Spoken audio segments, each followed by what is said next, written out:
actually, a score for this film, this soundtrack, made by modern Ukrainian composer Ostap Manulak. When he saw this movie, he said he see the correlation. He's as well a historian of Lviv School of Musicology, and he saw the correlation, and he made the score according to the ideas of the Lviv School of Musicology. It was 16mm film. Actually, it's courtesy of granddaughter of Witold Romer, Barbara Romer. She lived in Wrocław and has the full archive of grandfather. She let me to show you this movie. And Ostap as well was happy. It will so I have just to mention this School of Musicology and such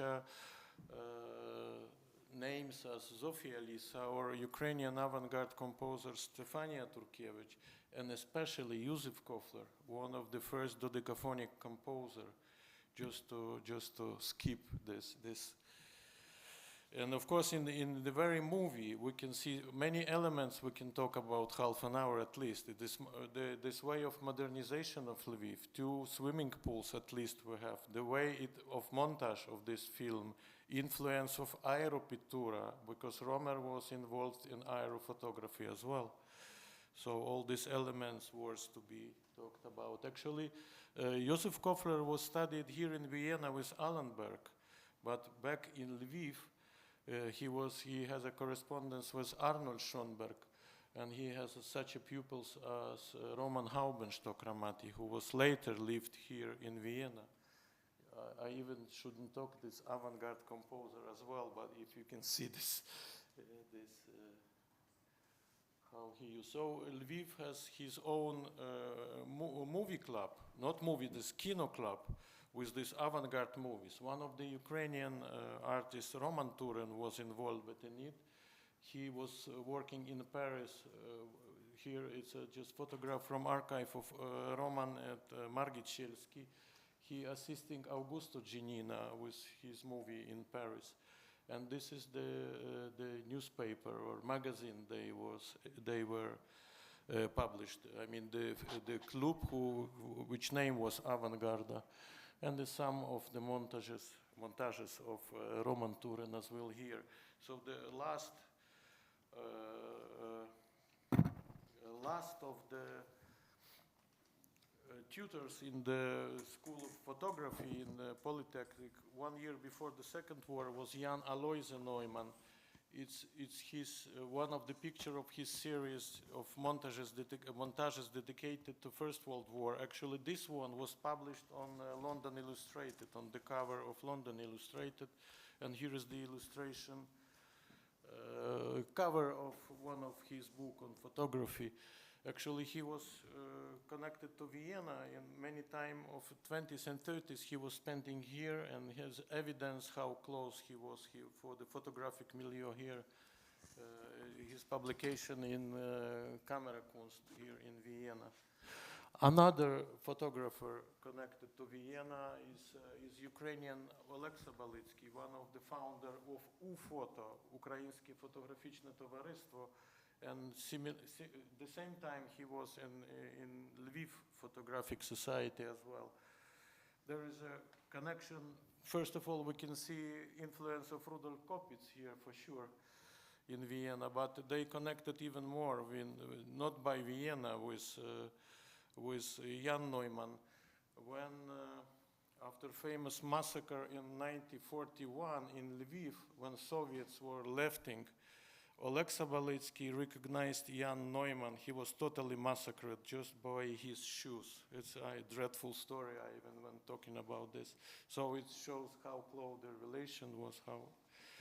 So this is Photo Ex Libris made in 1930 by Danilo Figol. I should talk at least few words about Ukrainian Photographic Society. In Roman Merovich, we have a big problem because we have no archives of Ukrainian Photographic Society. Archives or was destroyed or was just destroyed by authors themselves because of the strong repressions after the war. We can see just reproduction from the magazine Svitlo i Tiny. light and shadow. Actually, I've got to the archive of Yaroslav Savka when I saw his photographs. Only thing he took when he was sent by Russians to Vorkuta with all his family was cameras and films. And when I saw all this from this camp, he made photographs in the camp. All these experiments worth nothing when you can see what was happening there. And he was got to jail after, back to Lviv in the late 90s. And it's many of Ukrainian artists and photographers who stayed in Lviv. Actually, Oleg Sabalitsky went to Poland. That's why he stayed alive, I think. So the montage and collage is very, I think, very main feature of Lviv modernism, interwar modernism, and he's got both got his own theoricist. It was Deborah Fogel, Jewish poet,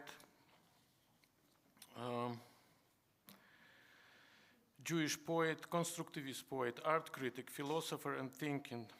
She was cooperated with artist group, Krakow group, Grupa Krakowska, and high-wide international literary connections in Paris, Berlin, Stockholm, and New York. She elaborated her own theory of literary and visual montage. Actually, this one, the portrait of her, is by modern artist Vlodko Kostyrko.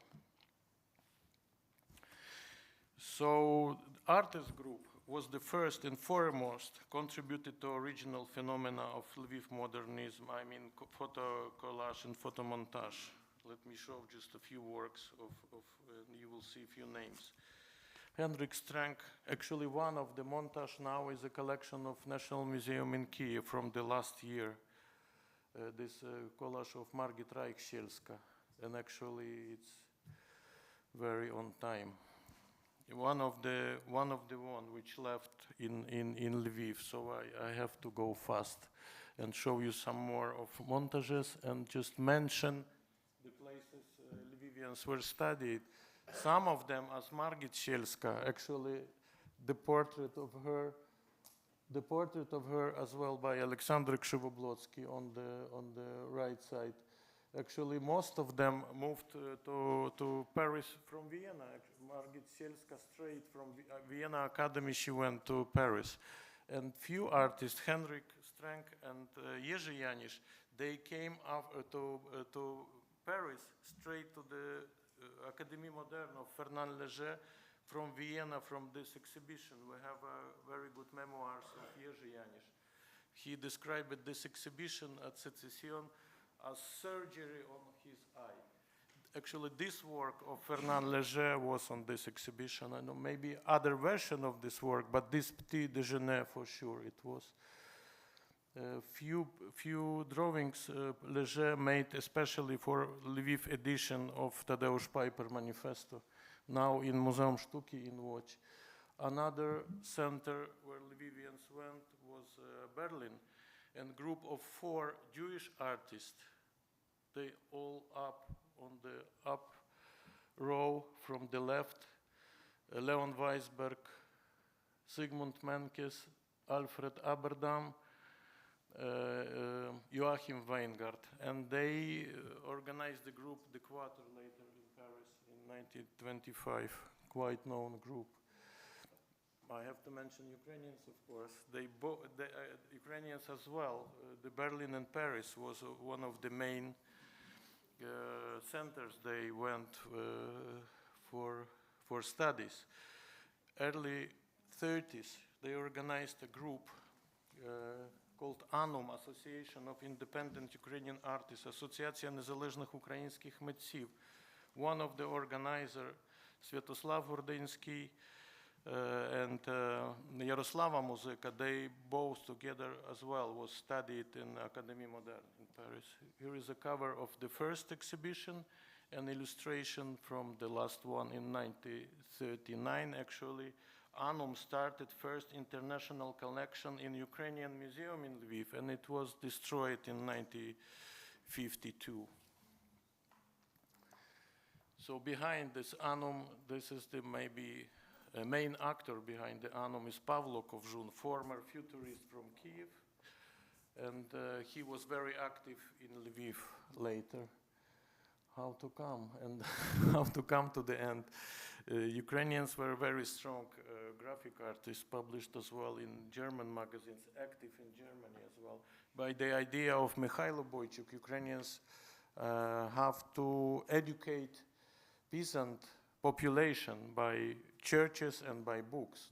That's one of the reasons that book graphic was such elaborated among Ukrainian artists. Leon Hvistykov mentioned it before. He opened the first exhibition of Grupa Krakowska actually in Lviv, and most of the artists was from this region around Lviv. Grupa Krakowska, it's again because of the Krakow Academy of Art. This is important point as well. Lviv Trade Union of Artists, because of the, I'm really finishing already. And this interior of trade union was designed by Otto Axer, stage designer and graphic designer as well. Actually, ethnically Polish member of artist group were driving force behind the move of leaving out the word Polish from the official name of Lviv branch of artist trade union, which was joined by artists of diverse nationality, Jewish, Ukrainian, and Polish. Union got its premises in Ukrainsky Narodny Dom, Ukrainian Community House. There were actually a successful Polish artists union, which was a very few conservative members, and it declined quite soon. The painting you can see is by Andrzej Pronaszko. This constructivist painting on the wall. He was a scenographer of city theater, and on the right you can see the scenography for Tommaso Filippo Marinetti, the prisoners.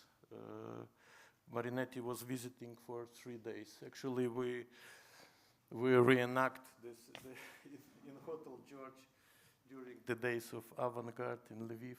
There is another guy, it is really last view. There is another guy, I came for him for this Inspiration Photographie. This is the Joseph Beres who invented microphotography actually in Lviv on daguerreotype during the epidemic of cholera. And they believe that the very German word, Lichtbild, belonged to him. He used it first time. And here I put, just to finish, the work of a young Polish artist living in Łódź, who before never been to Lviv. He called it Unicorn Monument in Lviv. It is his dreaming on Lviv. When I came to Inspiration Photography, that's the way how I saw the Joseph Beres. So he looks absolutely different. This was one of the first pictures I saw on the exhibition and said hello to the. That is how, in fact, this monument was looking by Tadeusz Baronj. Actually, when Soviets came to Lviv in 41, they making pictures and thinking it Hetman Bogdan Khmelnytsky.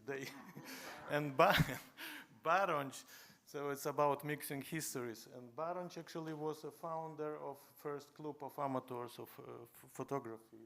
The sculpture of this stuff, actually it's moved to Gdańsk, to Poland in 1952. And just to finish, I don't know if I need a conclusion, because for all these facts, even in a very short, it's evident that Lviv belonged to Central Europe and European modernism, no doubt. The only thing I'm almost each time in my lectures when I conclusion that joint narrative should be done. We still have different narratives: Ukrainian, Jewish, Polish, and even recently it's German narrative. Julia Werner wrote a book called Lemberger Moderne. And so we have 4 for now. I believe we have to have joined narrative of Lviv modernism, and a big sample for me is Koszyce Moderna. It just happened after 2010, when all the ethnical histories come together, and you can't do the plus. You have to write just one narrative, one common narrative for this city, which is, this is true. Koszyce, they are the neighbor cities. Yes, yes, absolutely. It's a big sample. I'm really working. It's a good sample for me how they did it. Our neighbors did it. So when they joined Hungarian, Czech, Jewish, and German all together, it's just really something. So thank you very much. Thank you.